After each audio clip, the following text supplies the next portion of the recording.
Hey guys, Ryan for Else Automotive. I'll talk to you guys about something tonight that has recently happened. What I got here is my wife's 2009 Chevrolet Tahoe, and it, like a lot of the vehicles out there, it has the problem with the DOD, otherwise known as active fuel management. Had a little problem there, and I want to tell you about a video that's floating out there on YouTube, and I'm not in any way, shape, or form saying that it is not a legitimate repair. I'm not saying it doesn't work, but I want to give you the other side of it. So maybe to help you judge a little bit better what you're going to do with it if you start having the problems. And for those of you that are looking for this video, you know what I'm talking about. I'm not going to get into a big deal trying to explain what it is I'm talking about here, but anyway, this guy, he does this, I want to call it a repair for the purpose of the video, and he does this repair that involves tapping on a stuck lifter and it pops out again. And of course, you can use programmers, you can use software.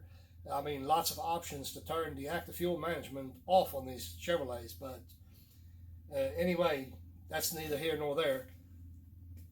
My point is, what happened to me, and I should say that I completely knew what I was doing. I completely ignored the fact that I knew better, and I completely screwed something up. And I'll explain it. Okay, last week I've had to take some time. Matter of fact, it was last weekend. I had to take some time on this Tahoe already to get to the lifters on these engines. This 5.3. Get to the lifters, you have to take the head off. And as you probably can imagine, that's quite a task to real quick, so to speak, pop a head off of a truck. Of course, I'm in a shop, got all the tools, I got everything. You know, most guys don't have that, but anyway, long story short, it's still a big job. And I opted to replace one of the number 6 lifters that had stuck. I mean, I actually had to diagnose it for misfire, and as it turned out, it wasn't spark, it wasn't fuel.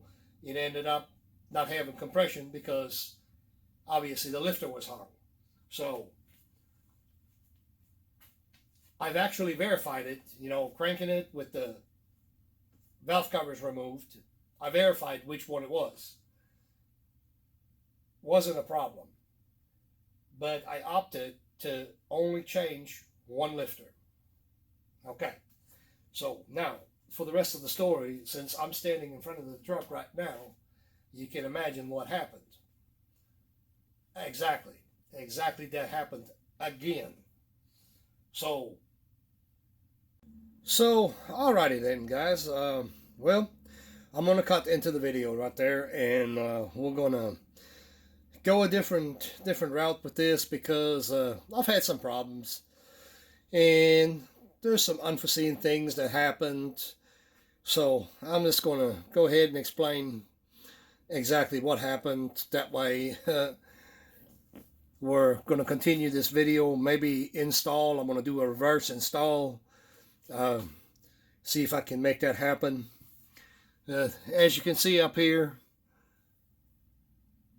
the engine compartment is empty. That would be because the engine, well, it's sitting right here. Okay, so I had the engine installed in the truck, and I was about to put the camshaft, the new camshaft in. Well, let's back up on that. First off, the last time I was hunched over the truck up here in the front, you know, I was just hunched over it, and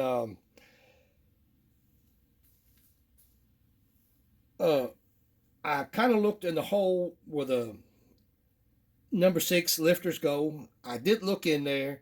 I really didn't see anything out of the ordinary, but today when I pulled the camshaft out of it, well, yeah, lo and behold, I don't know how good this camera is going to pick this. Oh yeah, it's picking it up real good. All right, see that the damage there on the lobes? It's not showing the other one so good, but anyway, that's number 6 cylinder is what that was. That cam is shot. I mean, the cam is gone. Okay, since I'm replacing the cam, I really didn't think it was that big of a deal. Okay, so I thought, well, doesn't matter. I'm gonna continue on with this and go from there. But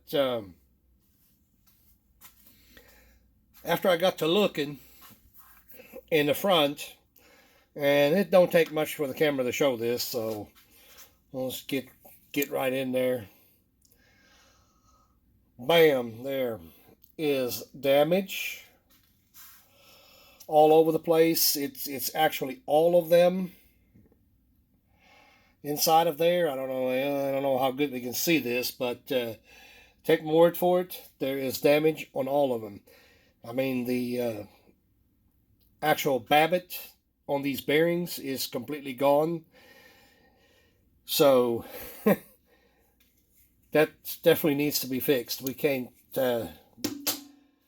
I'm not going to install a new cam in those bearings, and that's not going to happen. I mean, even though this is my own vehicle, you know, I don't think so.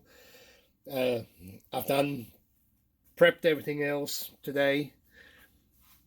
I've got the heads, excuse me, I got the heads and valve covers and such laying ready to go in a big washer.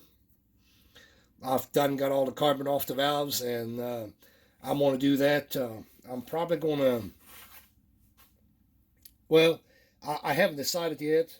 I'm thinking about sending the heads down to the machine shop and have them reseat the valves, whether it needs it or not.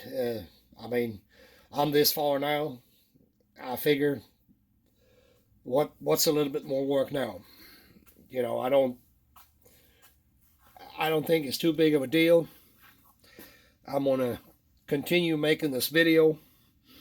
As soon as I get back to it, the truck's gonna have to get out of here because I got other work coming in that I have to do first, but I'm gonna continue on. As soon as I do something here with the engine, I will go ahead and film that.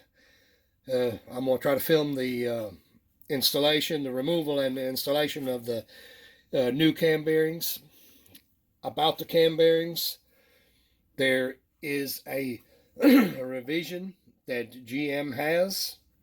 I will post the part numbers in the comment section. They have a, well, I have to lie to you now, I don't remember what it is, but there is a coating now.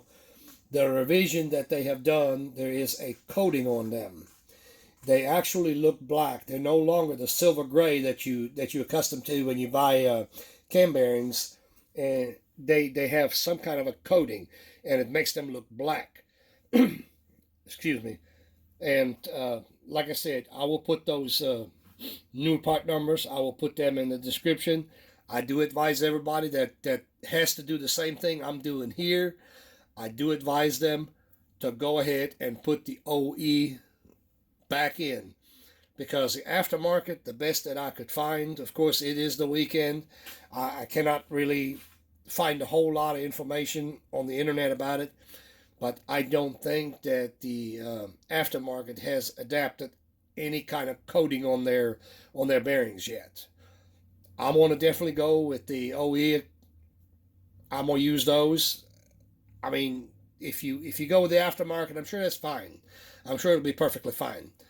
Uh, Been like that for years. For years they have worked. You know, I've built many engines and really not had no problems. But anyway, I happen to see the write up, and I come across that, and I opted to go ahead and go with the factory bearings instead of the aftermarket. Uh, well, that's really all for now. Like I said, I'm going to continue the video once I actually start taking the flex plate off the back, get the rear cover off. We'll replace the seals front and back, of course. Do all that while we got it apart. I've already recently done the oil pan gasket, so I'm not going to be messing with that again. But I will, however, go ahead and replace the oil pump. I don't really think it needs it. I think I still had a little bit of problem with a lower oil pressure than what's normal. I'm going to say I found my problem right there with the cam bearings. No brainer. The coating is completely wore off. I'm sure that if I measure that, it's out of tolerance. I'm not even going to waste time measuring it. I know it is. So, well, anyway, thanks for watching, and keep tuned for the next video.